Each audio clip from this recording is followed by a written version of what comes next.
Mga idol, sa video natin ito ay ituturo ko sa inyo kung paano natin malalaman na ang isang ginto, alahas man o anumang klase ay 10K. Lamang ang may alam.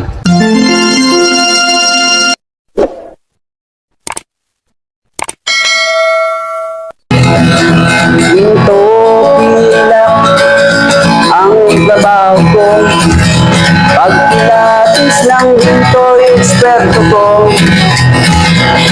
Sa mga sinabi ko nga po sa inyo sa mga una nating video na hindi po tayo umaasa at nagtitiwala sa mga kulay ng alahas, dahil po ang alahas ay pwede nga pong pikein ang kulay. Tulad na lamang po nito. Ito po ay kung pagmamasdan mo, hindi po talaga siya parang 10K ang kulay, sapagkat ang original po na kulay ng 10K ay kulay pula, na para po bang kulay rose gold o kulay pula na tanso. Ito po ay medyo maputla, na kung iyong ihahambing ay para pong 8K lamang ang kanyang kulay. Ngunit sasabihin ko po muli sa inyo na hindi po tayo umaasa sa kulay, dahil ang 10K pwede naman itong gawing dilaw na dilaw, pwede rin pong gawing puti, pwede rin pong gawing pula, ayon po sa gusto na kulay ng gagawa nito, sapagkat pwede naman itong itubog o balutin ng mas matataas na klase ng ginto. Kaya kung paano po malalaman na 10K ang isang alahas o metal, ay malalaman po natin yan sa atin pong videong ito. So napakahalaga po ng bato, dahil diyan po natin malalaman kung anong karat ang ginto. So kapag iyong tinignan sa kulay, pwede ka po magkamali, dahil nung unang tingin ko, akala ko ito ay 8K lamang na ginto. Ngunit malalaman po natin ang final niyan sa pamagitan po ng bato at asido. Kukuskus niyo po sa bato. Dapat makapal. Huwag po kayo mag-alala, hindi nababawasan ang timbang niyan. Yan. Makita niyo po, dilaw na maputla ang kanyang kulay. Okay? Hindi po dyan nagkakaalaman. Talaga pong sa asido tayo magkakaalaman kung yan po ay anong karat. Yan. So tignan niyo po, nagkulay pula na. Tandaan po natin ang reaction po ng alahas na gintong 10K pag kinuskus mo sa bato at binuhusan mo po ng asido, yan po ay kulay pula. Nagkukulay pula po yan, sapagkat yan po ang original na kulay ng gintong 10K. Kita niyo po, habang tumatagal, lalo na pong namula siya. Namula ang kanyang kulay.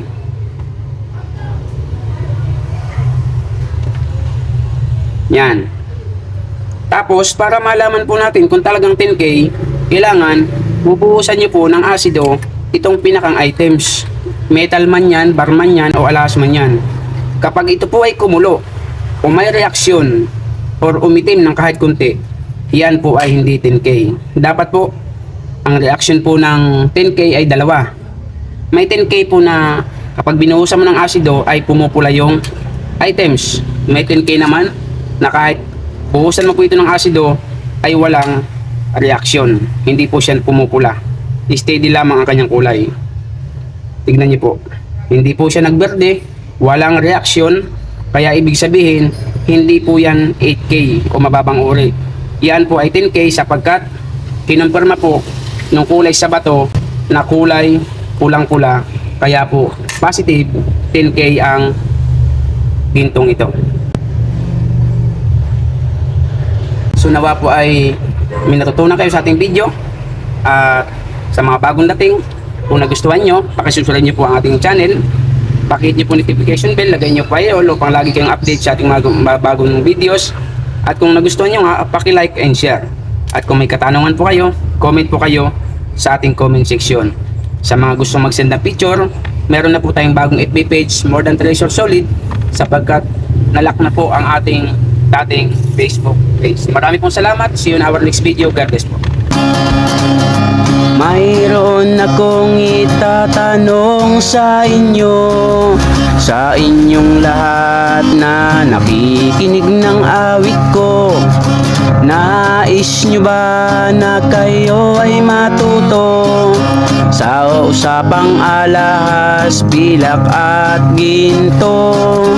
Kung nais nyo na kayo ay matuto, buksan nyo ang YouTube channel ko. More than treasures, more than treasures, more than treasures ang aking pangalan. More than treasures, more than treasures, more than treasures. Lamang ang may alam. More than treasures, more than treasures, more than treasures ang aking pangalan. More than treasures, more than treasures, more than treasures. Lamang ang may alam. Lamang ang may alam.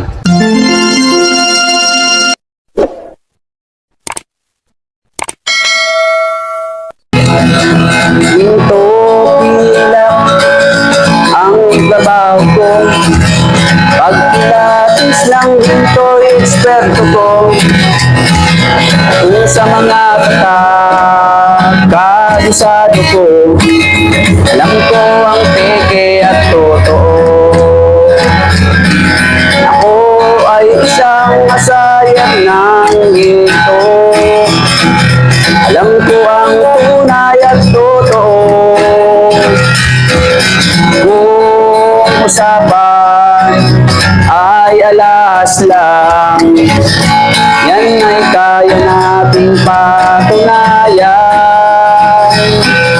Ako ay alahero at asayer ng ginto. Alam ko ang tunay at totoo. Walang maitatago kung usapan ay ginto, pagkat ang alahero'y eksperto sa ginto. Mayroon ngayong bagong pauso, mahal daw ang bariyang 10 piso. 2001. Ang iba naman ay 5 piso. Ang iba ay 20 peso, lagpas kwelyo. Kung sila'y inyong tawagan, chat at kahit reply, wala man lang. Pagkat ito ang katotohanan. Sa usapang Maria, sila'y walang alam. Ginto, pilak ang trabaho ko. Pag pilates ng ginto, eksperto ko. Kung sa mga ay kabisado ko, alam ko ang peke at totoo. Ako ay isang asayer ng ginto. Alam ko ang tunay at totoo. Walang maitatago kung usapan ay ginto, pagkat ang alahero'y eksperto sa ginto. May mga taong akala mo ay may alam sa pagkilatis ng ginto ay nakikialam, ngunit ang kanilang ginagawang paraan ay napakalayo na sa katotohanan. Ginto, pilak ang trabaho ko. Pag pilates ng ginto, eksperto ko. Kung sa mga ay kabisado ko, alam ko ang peke at totoo. Ako ay isang asayer ng ginto. Alam ko ang tunay at totoo. Kung usapan ay alahas lang, yan ay kaya nating patunayan. Ako ay alahero asayer ng ginto. Alam ko ang tunay at totoo, walang maitatago kung usapan ay ginto. Pagkat ang alahero'y eksperto sa ginto. Ginto pilak ang trabaho ko, pagpilatos ng ginto'y eksperto ko. Kung sa mga tatak ay kabisado ko, alam ko ang peke at totoo. Ako ay isang asayer ng ginto, alam ko ang tunay at totoo. Walang maitatago kung usapan ay ginto. Pagkat ang alahero'y eksperto sa ginto. Pagkat ang alahero'y eksperto sa ginto.